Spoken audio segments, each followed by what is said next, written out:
नमो अरहंताणम नमो अरहंताणम नमो अरहंताणम। गर्मी का मौसम, भोजन किया और वह भी चटपटा भोजन किया, गहरी प्यास लगी, पहली पानी की गिलास पी।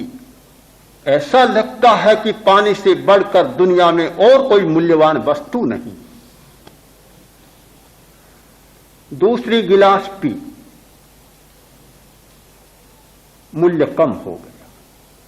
तीसरी पी और कम हो गया, और आठवीं गिलास पी पानी की, ऐसा लगा कि कोई पानी जरूरी चीज नहीं, पीने की कोई आवश्यकता ही मालूम नहीं देती। अब कोई नवीं गिलास सामने नौकर लाता है, कहता है ले जाओ, प्यास नहीं है, कोई जरूरत नहीं है, पानी को ठुकरा देता है। कोई मनोहर करता है और गुस्सेल होता है तो गिलास को लेकर फेंक देता है, बेवकूफ, बार बार कहा जरूरत नहीं, ले जाओ। पहली गिलास में जो रस था, आठवीं गिलास में वह रस नहीं रहा, और नौवीं में तो बिल्कुल ही नहीं रहा। प्रत्येक पदार्थ की प्रकृति है, एक बार बहुत रस लगता है और जैसे जैसे समय बीतता है रस चुकता चला जाता है, वस्तु नीरस बनती चली जाती है। केवल भोजन का प्रश्न नहीं, केवल पानी का प्रश्न नहीं, केवल कपड़े का प्रश्न नहीं, प्रत्येक पदार्थ की प्रकृति का यदि आप सूक्ष्म विश्लेषण करें तो आपको पता चलेगा कि पहली बार में पदार्थ जो आनंद देता है, फिर वह आनंद नहीं मिलता, कभी नहीं मिलता।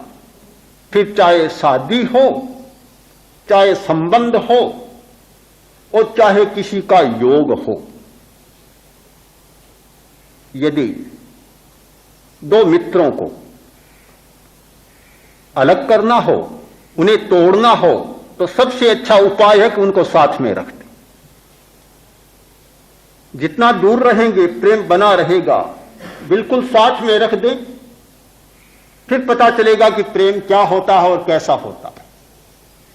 साथ में रहने वाले पति पत्नी का प्रेम भी टूट जाता है, साथ में रहने वाले पारिवारिक जनों का भी प्रेम टूटता चला जाता है। न जाने कितनी बार टूटता है, कितनी बार सांधना पड़ता है, जोड़ना पड़ता है।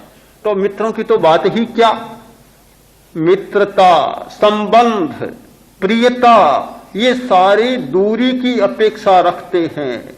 एक निश्चित दूरी रहती है तो ये निभते हैं, चलते हैं, और जैसे ही निकटता आती है परस्पर में टकराने लग जाते हैं और टूटने लग जाते हैं। यह है पदार्थ की प्रकृति। क्या पदार्थ जीवन को रसमय बनाता है? हमारी बहुत बड़ी भ्रांति है।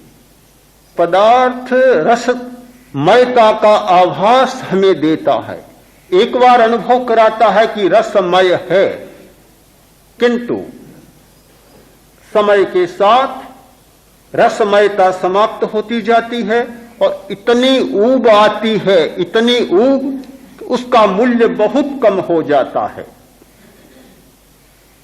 एक सन्यासी बहुत प्रसिद्ध था, राजा ने उसकी गाथा सुनी, सन्यासी को आमंत्रित किया। सन्यासी आया, बैठा, बात चली। सन्यासी ने कहा, अध्यात्म जीवन का सबसे बड़ा मूल्य है। राजा बहुत तार्किक था, बोला, महाराज बात समझ में नहीं आई। अध्यात्म क्या मूल्यवान हो सकता है? जो स्वयं अमूर्त है, जिसका कोई रूप नहीं, जिसका कोई आकार नहीं, जो कोई पदार्थ नहीं, वह कैसे मूल्यवान हो सकता है? बात काफी लंबी हो गई। सन्यासी ने कहा, तो मूल्यवान क्या है? तुम्हारा राज्य है मूल्यवान? जरूर, मेरी सेना, मेरा वैभव, मेरा खजाना, मेरा ऐश्वर्य कितना मूल्य है। सब लोग तरसते हैं, सब लोग चाहते हैं कि मैं भी राजा बनूं। मेरी प्रजा में कोई एक व्यक्ति भी ऐसा नहीं मिलेगा कि जिसके मुंह में यह लार न टपकती हो कि मैं राजा बनूं। मूल्य है, इसीलिए तो सबके मुंह में लार टपकती है, बहुत मूल्यवान है। सन्यासी बोला, राजा तुम जंगल में गए शिकार करने के लिए और भटक गए। जेठ का समय, चिलचिलाती धूप, भयंकर गर्मी और गहरा भोजन किया हुआ, पानी पीछे रह गया, प्यास लग गई, कंठ सूख रहे हैं, प्राण उड़ने की तैयारी कर रहे हैं। पानी मिले तो मिले और न मिले तो प्राण चाहते हैं कि चले जाएं। यह जीवन मरण का प्रश्न सामने आ गया। उस स्थिति में अगर कोई एक गिलास पानी तुम्हें लाकर दे तो क्या करोगे? महाराज, ऐसी स्थिति में जहां जीवन मरण ka प्रश्न हो, उस समय एक गिलास पानी लाकर दे, आधा राज्य दे दे, आधा राज्य। राजा, तुमने पानी पिया, संयोग ऐसा बना कि तुम्हारा मूत्र निरोध हो गया, मूत्र होना बंद हो गया, बड़ी भयंकर वेदना हो रही है, पीड़ा हो रही है, असह्य वेदना। और जब मूत्र निरोध होता है वही व्यक्ति जान सकता है कि कितनी भयंकर वेदना होती है, दूसरा शायद कल्पना नहीं कर सकता। ऐसी स्थिति है कि प्राण छटपटा रहे हैं, प्राण पखेरु उड़ने की तैयारी कर रहे हैं। उस स्थिति में कोई कुशल वैद्य, कोई कुशल चिकित्सक मिले और तुम्हारे मूत्र निरोध की बीमारी को मिटा दे, प्राणों को थमा दे, क्या करोगे? ऐसी स्थिति में आप पूछते हैं भगवान, आधा राज्य दे दो। सन्यासी बोला, समझ गए अब तो तुम्हारे राज्य का मूल्य कितना? कि 2 गिलास पानी।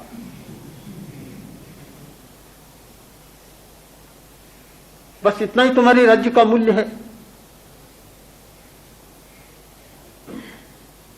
प्रत्येक पदार्थ का मूल्य जब सच्चाई पर हम देखते हैं तो 2 गिलास पानी से ज्यादा नहीं होता।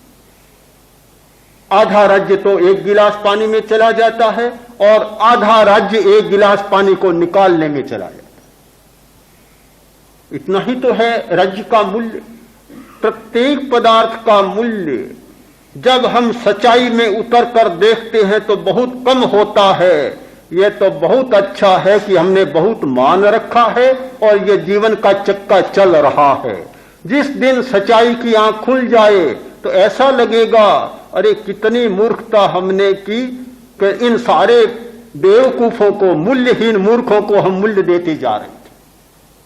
बड़ा अजीब सा लगेगा। अध्यात्म की यात्रा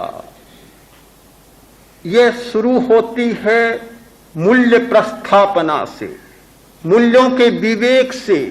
सम्यक दृष्टि जागती है, मूल्यों का विवेक जागता है। किसको कितना मूल्य देना चाहिए? आचार्य वह होता है जो इस बात का निर्णय कर सकता है कि किसको कितना मूल्य देना चाहिए। जिसमें यह विवेक नहीं होता वह आचार्य नहीं हो सकता, और होता है तो आचार्यत्व को निभा नहीं सकता।